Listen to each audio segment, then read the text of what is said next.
Okay, let me talk to you real quick. On the matter of Knicks trading for Giannis Antetokounmpo, my personal opinion and feeling is don't do it. 90% for do not do that. Do not trade for Giannis. And I'll explain to you just in a second why I say that and what I mean by it. First, I'm gonna let you listen to Shams talk about, the Knicks having conversations with Milwaukee in the offseason about the trade and how things look currently. So take a listen to that, and I'll be right back after and share my opinion why I personally lean way more towards the Knicks not doing the trade for Giannis Antetokounmpo than actually doing it. So take a listen.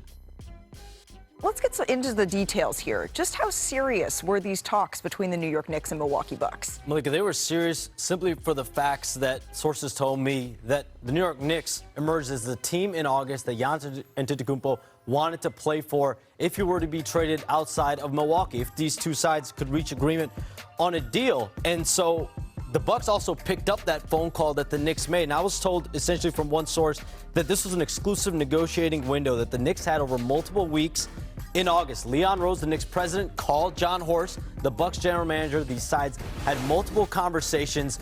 Offers were made. But there are two sides to this. The Bucks, I'm told, believe that the Knicks did not even offer a deal strong enough to continue these conversations. The Knicks believe, I'm told, that the Bucks never seriously considered a trade of Giannis Antetokounmpo this summer. And this all stems from the facts that Giannis Antetokounmpo, the Bucks still believe, is a guy that can help them right now win a championship. They still want to win with Giannis Antetokounmpo. That's what I'm told. John Horst told Giannis Antetokounmpo in their face-to-face meeting in late July that we can still win here with you. But clearly, Giannis Antetokounmpo aired his level of concern as well with the roster. And so that's where these two sides are at. And people in New York have known, going back to 2024, that if this point ever came, Giannis Antetokounmpo might actually want to play in New York. So they've had knowledge that this is a possibility for a little bit of time here. They had a window, no deal. Okay, so as I said before, I don't feel that it's a good idea for the Knicks to trade for Giannis Antetokounmpo. And my reasoning for this is this. I've been telling you guys I've been a Knicks fan since like 1990. I've seen the Knicks play through the 90s. I've seen the Knicks play through the 2000s and so on. I've seen them make trade mistakes and other things, and it cost them a lot. And this reminds me very much of a situation that happened with the Knicks and Carmelo Anthony. Carmelo Anthony was telling was giving messages to the New York Knicks. He wants to play in New York when he was trying to leave Denver. And he didn't want to play in Denver anymore. It was a little bit of a different situation, different reasoning for trying to leave Denver than Giannis has to try to leave Milwaukee. I want to be in a situation that I can win. But it was the same kind of scenario in a way where the Knicks would have to trade assets for Antetokounmpo to come to the Knicks, as they had to trade assets for Carmelo Anthony to come to the Knicks. What happened then is the Knicks got a great player in Carmelo Anthony, but for the next few seasons, they just had no assets to improve the team. They were just crap. They had that great player on that Knicks team for multiple seasons, and what did that do? It didn't really do much, and it didn't really give the New York Knicks much success. I mean, I think they made the playoffs once, got to the second round, if I'm not mistaken, something like that. It was terrible. But through 6 years of Melo being in New York, I think they missed the playoffs like 3 or 4 times. And they never really they never even got to the Eastern Conference Finals. Like it was a terrible move because it cost them a lot. They traded a lot of assets. They traded a lot of decent players, role players, support players. And now they would have to trade some really good pieces and also mortgage their future because they would have to trade some draft picks. which I think it would just cost them too much. I think we have a pretty good squad overall. I think we have a really good chance of getting out of the East in the playoffs and actually getting to the NBA Finals. The NBA Finals, as always, is a question mark. If the team is healthy, listen, we have a pretty good chance of beating anybody. But it doesn't mean we will, because the other team that's going to be there, whether it's going to be Oklahoma City, whether it would be Houston Rockets, or whoever else might make it to the NBA Finals, it will be a good team. So the finals kind of run themselves by this rule. If everything goes well for either of the teams in the finals, they will win the finals. So if we make it, we have a chance. Simple as that. But I think the Knicks would have to mortgage and give up too much to get Giannis Antetokounmpo. Most likely, they would have to give up Mitch Robinson. And I've been killing the guy because of his free throws. But he's a great defender. I think Giannis could fit that role because he's a very good defender himself. And would help us out in kind of evening that. But then we would most likely have to give up either Josh Hart, maybe even Karl Anthony Towns, because they want a replacement for a big man. Maybe other players that we don't want to really trade at this moment, that are developing with the Knicks very well.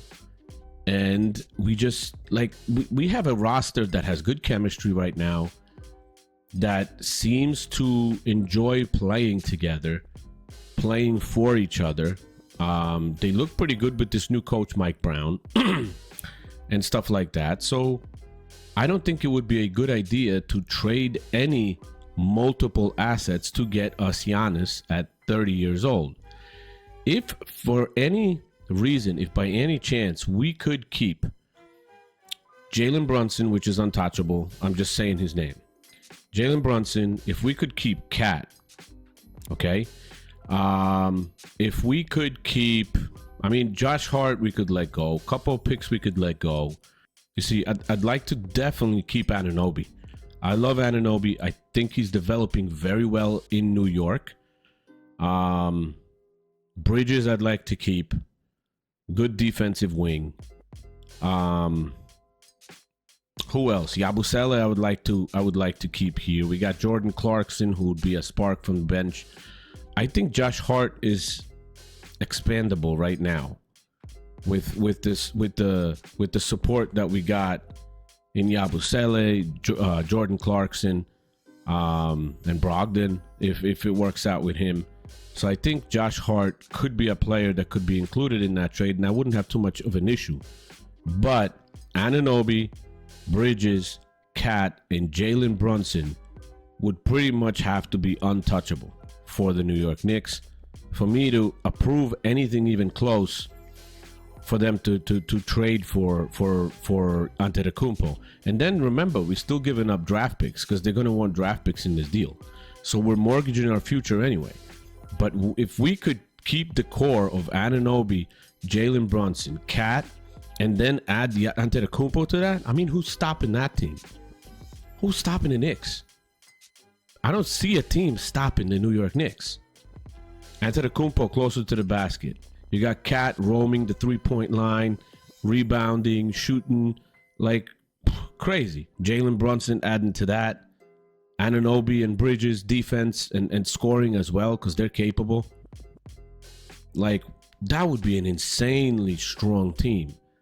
But if we give up anybody else as Anunoby or Cat or anything, I'm not doing that deal. I'm sorry. I think the chemistry and everything is not worth destroying, because I think we could, down the line, we could actually be worse off than we are right now. And we got a pretty damn good team. I don't want this to have a result of the Carmelo Anthony trade for the Knicks. Simple as that. I don't want it to happen. That's my reasoning. Unless they don't trade any of those major pieces that I just mentioned to you. That's pretty much the way I look at it. So, Knicks fans watching this video, share your comments. Let me know what you think about this about this trade. Would you do it? Who would you be able to trade? Who would you be willing to trade? And what you'd be willing to give up, not damaging the team and not creating a situation where, again, we have no depth. Because we need depth. Going deep in the playoffs, you need depth. Going in the finals, you need depth. You need players from the bench, at least 2-3 players that could come in, contribute in like immediately. So that's just my outlook. Comment section's open. Like, share, subscribe, and I'll see you in the next one, guys. Peace.